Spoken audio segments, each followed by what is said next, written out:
دستگیر فرماتے ہیں جو ایمان پہ خاتمے کی فکر نہیں کرتا مجھے ڈر لگتا ہے کہ کہیں اس کا خاتمہ کفر پر نہ ہو۔ ایمان پہ خاتمے کی فکر کرو۔ شیخ عبداللہ مسلی کہتے ہیں کہ ایک بندہ بس یہی دعا کر رہا تھا، میں نے اس کو پکڑ کے پوچھا ارے یہاں وہاں بہت کچھ مل سکتا ہے، ایک ہی دعا کیوں کرتا ہے؟ اس نے کہا حضرت اگر آپ اللہ کے اتنے برگزیدہ بندے نہ ہوتے تو میں کبھی یہ راز نہ بتاتا۔ میرے دو بھائی تھے، ایک 40 سال تک جس نے فی سبیل اللہ اذان پڑھی اور 40 سال تک اس کی تکبیر اولیٰ فوت نہیں ہوئی، دوسرے نے 30 سال تک اللہ کی عبادت کی، فی سبیل اللہ اذان پڑھی اور 30 سال تک کی اس کی تکبیر اولیٰ کبھی فوت نہ ہوئی۔ لیکن جب وہ مرنے لگے تو انہوں نے کہا ذرا قرآن لاؤ۔ ہم نے سوچا بڑے متقی کہلاتے ہیں، قرآن دے دو۔ قرآن دیا تو ان دونوں نے قرآن اٹھا کے معاذ اللہ استغفر اللہ العیاذ باللہ 100,000 بار استغفر اللہ قرآن اٹھا کر انہوں نے کہا اس میں جو کچھ لکھا ہے سب غلط ہے، اعلانیہ کفر کیا ہے، اعلانیہ، اور وہی جملہ ان کا آخری تھا، اسی پہ مر گئے۔ کہا اس کے بعد سے ڈر لگتا ہے جب اتنے متقی کفر پہ مر سکتے ہیں میری اوقات کیا ہے؟ شیخ عبداللہ مسلی نے کہا میرے یار کوئی تو وجہ ہوگی، میرا اللہ ظلم سے پاک ہے، کیوں وہ کفر پہ مرے کوئی تو وجہ ہوگی۔ اس تیسرے بھائی نے، جو ان کا تیسرا بھائی تھا، اس نے کہا کوئی وجہ تو سمجھ میں نہیں آتی سوائے ایک کے، وہ لوگ بہت نیک اور متقی تھے لیکن ایک کمزوری ان کی تھی، جب بھی کوئی عورت ان کے پاس سے گزرتی تھی تو وہ اس کو گھورتے تھے گندی نیت سے، اسی وجہ سے شاید وہ مرے تو کافر ہو کر مرے۔ اب جو عورت اس دور پہ گزرتی ہوگی آج سے 900 سال پہلے، تو برقعے میں پردے میں چادر اوڑھ کے گزرتی ہوگی، چادر اوڑھی ہوئی عورت کو بدنیتی سے دیکھنے والا جب 40 سال تک تکبیر اولیٰ فوت نہ کرے تو وہ مر رہا ہے تو کفر پر۔ جو ہیرو ہیروئن کو ننگا ناچتے ہوئے صرف فلموں میں دیکھ رہا ہے اس کے ایمان کا کیا ہوگا، اس کے خاتمے کا کیا ہوگا؟ سنیو خوف کرو، خوف کرو، اللہ سے ڈرو۔ بات ختم کرتے ہوئے عرض کروں حالات پہ قابو ہو سکتا ہے، کنٹرول ہو سکتا ہے، بس یہی کہ دیندار صرف داڑھی اور ٹوپی اور کرتے پاجامے والے سے دیندار نہ بنے، اپنے دلوں میں اللہ کا خوف اور خشیت اور تقویٰ پیدا کریں۔ اسی کے بعد ختم کرتا ہوں، سچے دیندار بنو، اندر سے دیندار بنو، خوف خدا دل کے اندر پیدا ہو۔ فاروق اعظم اپنے دور خلافت میں ایک دن سوچتے ہیں نیک تو لوگ بہت ہیں لیکن کوئی متقی بھی ہے؟ یہاں خاص بات، نیک تو لوگ بہت ہیں، کیا کوئی متقی بھی ہے؟ آپ کہیں گے نیک اور متقی میں فرق کیا ہے؟ نیک اس کو کہتے ہیں جو کثرت سے نیکیاں کرتے ہیں، لیکن متقی اس کو کہتے ہیں جو گناہ نہیں کرتا۔ اسلام میں نیکوں سے زیادہ متقیوں کی اہمیت ہے، کیونکہ جو نیکی کرے گا اور وہ گناہ بھی کر سکتا ہے، کمایا خرچ بھی کیا، لیکن جو گناہ چھوڑ دے گا وہ صرف نیکی کرے گا۔ تو متقی، اسی لیے اللہ نے جہاں جہاں اپنے ولیوں کی صفت بیان کی، نیک کہتا نہیں، متقی ان اولیاء اللہ کے ولی متقی ہوتے ہیں۔ پھر کہا الذین آمنوا وکانوا یتقون، جہاں جہاں ولیوں کا ذکر ہے اللہ تبارک و تعالیٰ نے وہاں تقوی کا ذکر کیا ہے، صرف نیکی کا ذکر نہیں ہے۔ یہ نیکی کرنے والا گناہ بھی کر سکتا ہے، جو گناہ چھوڑ دے گا وہ صرف نیکی ہی کرے گا، بلکہ گناہ چھوڑنا ہی سب سے بڑی نیکی ہے، گناہ چھوڑنا ہی سب سے بڑی نیکی ہے۔ ہم گناہ نہیں چھوڑ پا رہے کہ یہ تصویر کی بار پڑھو، یہ پڑھو، یہ پڑھو، یہ پڑھو، یہ پڑھو، اس سے رکو، اس سے رکو، اس سے رکو کی ضرورت ہے۔ حرام سے رک جاؤ گے تو حلال ہی کھاؤ گے، بے نمازی پن سے رک جاؤ گے تو نمازی ہی بنو گے، جھوٹ سے رک جاؤ گے تو سچ ہی بولو گے۔ اس لیے ضرورت ہے گناہوں سے رکنے کی۔ تو فاروق اعظم نے سوچا، اسی میں بات اختتام کو پہنچے گی وقت کا، کہ کیا میری اس دور خلافت کے اندر نیکوں کے ساتھ متقی بھی ہیں؟ کیونکہ دور رسالت سے اب ظاہری دور سے دور تھوڑا سا دور ہوتا جا رہا ہے۔ آپ نے کمبل پہنا، سر پہ جو ہے وہ دیہاتیوں کا طرح کپڑا باندھا، چہرہ چھپایا اور اپنی خستہ اونٹنی پہ بیٹھ کر کے مدینہ شریف کی گلیوں میں چلنے لگے۔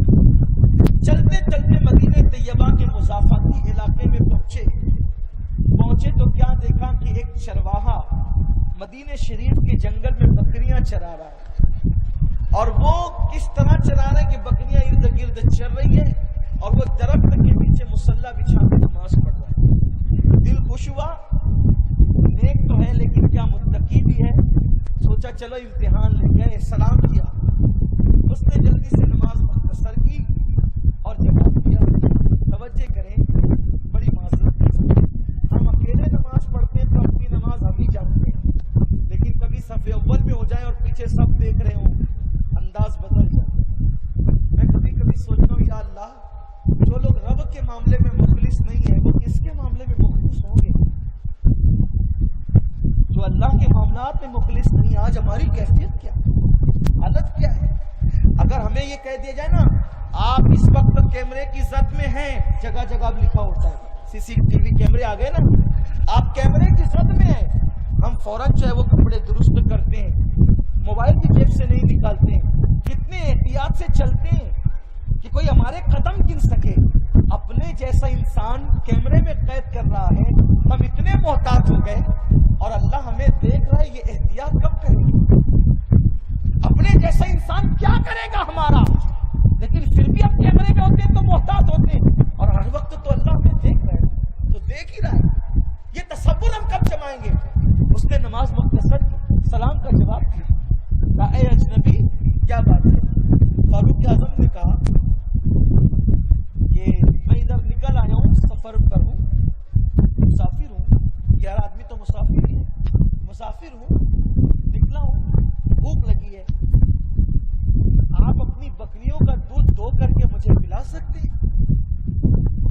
اس نے کہا اے مسافر, تیری معلومات کے لیے بتا دوں کہ یہ بکریاں میری نہیں, اس لیے میں اپنے کسی بکری کا دودھ دھو کر تجھے نہیں پلا سکتا, کیونکہ اس کا مالک کوئی اور ہے اور مالک کی اجازت نہیں ہے, اس لیے دودھ نہیں دے سکتا. فاروق اعظم نے سوچا کہ چلو یہاں تک تو ٹھیک ہے, اب کوئی تھوڑا بڑا آفر دیتے ہیں. اچھا ٹھیک ہے, میں سمجھ گیا, اگر تو بکری کا دودھ دھوئے گا اور مجھے دے گا تو تیرا مالک پہچان لے گا کہ تو نے دودھ دھو کے پی لیا, تیرے لیے مشکل ہوگی. ایک کام کرو کہ بکری کا ایک بچہ مجھے بیچ دے,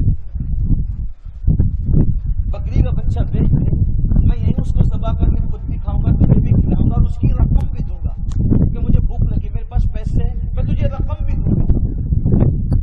اس نے کہا کہ میں نے کہہ دیا کہ میں مالک نہیں ہوں تو میں بیچ کیسے سکتا ہوں؟ تو وہی تو میں تجھے بتا رہا ہوں کہ تو بکری کا بچہ بیچ دینا, میں بھی کھاؤں گا, تو بھی کھائے گا, تجھے پیسے مل جائیں گے, اور جب تم شام کو ان بکریوں کو لے کے لوٹے گا تو جا کر کے بکریوں کے مالک سے کہہ دینا کہ بکری کو بھیڑیا اٹھا لے گیا, جنگل میں یہ حادثات تو ہوتے ہی رہتے ہیں. اگر تو یہ کہہ دے گا کہ جنگل میں بکری کے بچے کو بھیڑیا اٹھا لے گیا تو تیرے مالک کو تو تجھ پہ یقین آئے گا, کیونکہ جنگل میں یہ تو ہوتا ہی رہتا ہے. اس طرح تو مالدار بھی بن جائے گا, میرا بھی کام ہو جائے گا, تیرا بھی کام ہو جائے گا, دے دے بکری کا بچہ مجھے. اللہ اکبر. اس جوان نے کہا اے مسافر, میں تو سلام سن کر کے تجھے مسلمان سمجھ رہا تھا, کیا تو مسلمان نہیں ہے؟ کیا تو مسلمان نہیں ہے؟ فاروق اعظم نے کہا کہ میں نے سلام کیا, میں مسلمان ہوں. کہا مجھے حیرت ہے کہ تو کیسا مسلمان ہے کہ تو مجھے امانت میں خیانت سکھا رہا ہے, جبکہ میرے نبی نے فرمایا کہ مومن امانت میں خیانت نہیں کر سکتا. اور جو تو یہ کہہ رہا ہے نا کہ یہ بکری کا بچہ مجھے بیچ دے, اور بیچنے کے بعد شام کو جا کر کے کہہ دینا کہ بھیڑیا کھا گیا, اس کا مالک تو نہیں دیکھ رہا ہے. ارے بکریوں کا مالک نہیں دیکھ رہا ہے, مگر میرا اور تیرا مالک تو مجھے دیکھ رہا ہے. میں جھوٹ بول کے اس کو مطمئن کر سکتا ہوں, لیکن جھوٹ بول کے کیا میں قیامت کے دن اللہ تبارک و تعالیٰ کی بارگاہ میں بھی جو ہے وہ جواب دے سکتا ہوں؟ ہرگز نہیں. سیدنا فاروق اعظم نے اس بندے کا یہ تقویٰ دیکھا, اس کو سینے سے لگا کر کے فرمایا تو جیسے جوان جب تک روئے زمین پہ زندہ رہیں گے امت مسلمہ کو کبھی سوال نہیں آ سکتا. میرے پیارے آقا علیہ السلام کے پیارے دیوانوں, آج امت مسلمہ زوال پذیر اس لیے ہے, ہم تو چونی پر بھی ایمان کا سودا کرنے کے لیے تیار ہیں, ہم تو گانوں کی تحریر پہ بھی ایمان کا سودا کرنے کے لیے تیار ہیں, ہم تو فلموں کی تحریر پہ بھی ایمان کا سودا کرنے کے لیے تیار ہیں. مسلمانوں اپنے اعمال کا احتساب کرو خدا کے لیے, یہ تصور دل و دماغ میں پیدا کرو. تمہیں اللہ کی بارگاہ میں جواب دینا ہے, اور رب کی بارگاہ سے سوال ہوگا, وہاں کسی چیز